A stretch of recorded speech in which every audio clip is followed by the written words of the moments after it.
पुरानी दुनिया में रूहानी लव की बात नहीं रहती है। कौन सा लव होता है? जिस्मानी प्यार होता है।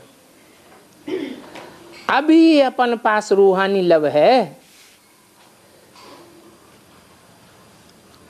तो क्या करना है? अभी अपने पास है, पुरानी दुनिया में रहेगा नहीं 2500 साल, फिर क्या करना है? जब तुम्हारे पास अभी रूहानी लव है तो जिस्मानी लव को मिटाए देना है। जिस्मानी लव का नाम निशान क्या करना है? खत्म कर देना है। अच्छा, सतयुग में राधा कृष्ण जन्म लेंगे, कहेंगे रूहानी लव करने वाले हैं। तो जो राधा कृष्ण सतयुग में जन्म लेंगे उनके लिए कहेंगे कि पुरुषार्थ करके उन्होंने जिस्मानी लव को मिटाई दिया है? क्यों है? कृष्ण, हाँ, राधा कृष्ण फिर भी एक दूसरे को दृष्टि से देख रहे हैं। इसका मतलब उन्होंने जिस्मानी लव को पुरुषार्थी जीवन में मिटाया नहीं है। तो कितने हुए दुनिया में? दुनिया के जितने भी मनुष्य मात्र हैं उनकी संख्या कितनी हुई जिन्होंने पुरुषार्थी जीवन में जिस्मानी लव को नहीं मिटा पाया? अरे उनकी कोई संख्या है या नहीं है? 4.5 लाख है जो 4.5 लाख जो है जिस्मानी लव को मिटा देते हैं। हाँ, 4.5 लाख ही हैं जो पुरुषार्थी जीवन में जिस्मानी लव को मिटाई देते हैं। यानी दृष्टि मात्र का भी लव नहीं रहेगा। इच्छा मात्रम अविद्या, ये भी इच्छा नहीं रहेगी कि दृष्टि से भी हम एक दूसरे को देखें। फुल वाइब्रेशन का प्यार होगा। भविष्य के लिए भी चिंता नहीं रहेगी कि भविष्य जीवन में हम जीते जी शरीर रहते एक दृष्टि से तो मिले।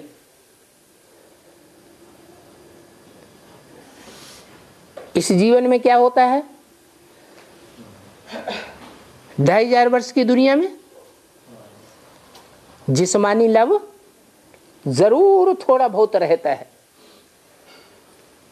कोई ऐसा मनुष्य मात्र नहीं होगा जो 2500 साल इस माया के राज्य में जिस्मानी लव से परे रहा हो।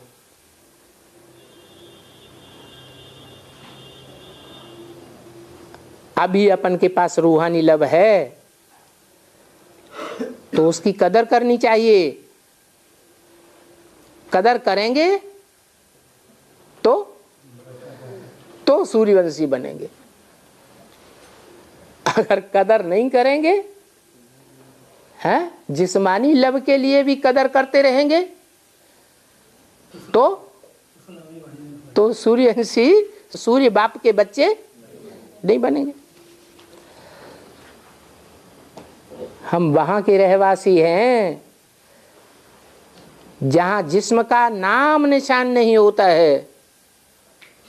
कहां के रहवासी हैं? हैं? निराकारी दुनिया के रहवासी हैं। वहां जिस्म का नाम निशान रहेगा? नहीं रहेगा। अभी खेल पूरा हुआ। खेल काहे से होता है? शरीर से होता है कि रूहों से होता है? हैं? अभी जिस्मानी दुनिया का खेल खलास होता है। इसलिए कहते हैं इच्छा मात्रम अविद्या। इस शरीर को अब छोड़ना है। शरीर ही छूट जाएगा।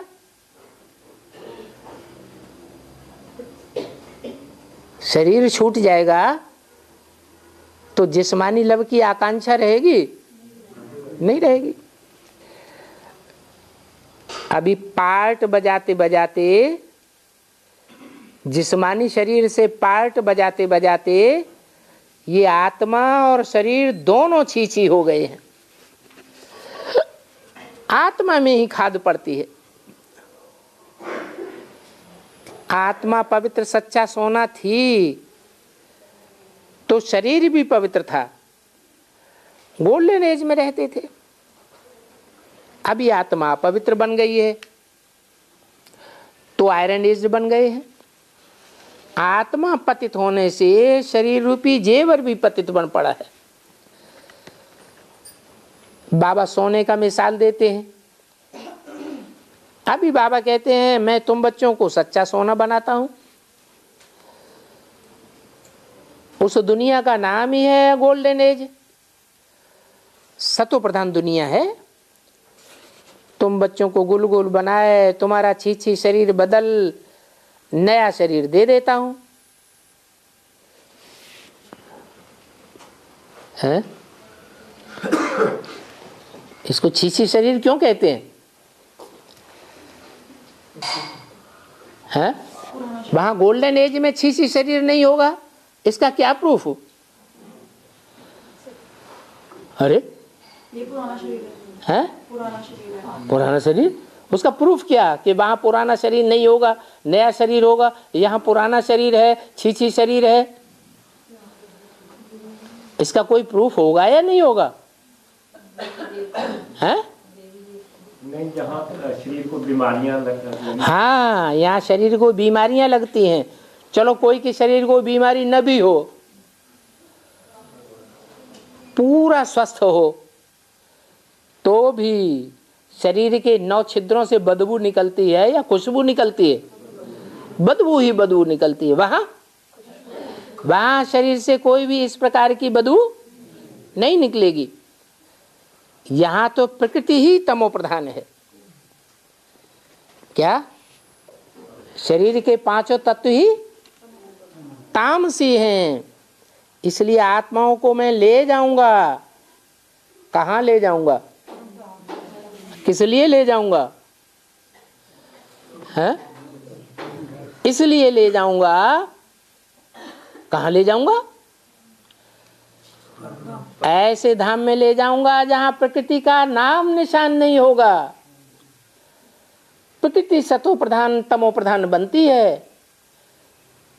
प्रकृति की जो दुनिया है, साकार दुनिया, ये सतो प्रधान से तमो प्रधान बनती है। लेकिन मैं जिस दुनिया का वासी हूं, वो दुनिया कभी भी तमो प्रधान नहीं बनती है। तो मैं तुमको इसलिए ले जाऊंगा। कोई कहे कि दुनिया का विनाश कराने की क्या जरूरत है, परम धाम ले जाने की क्या जरूरत है?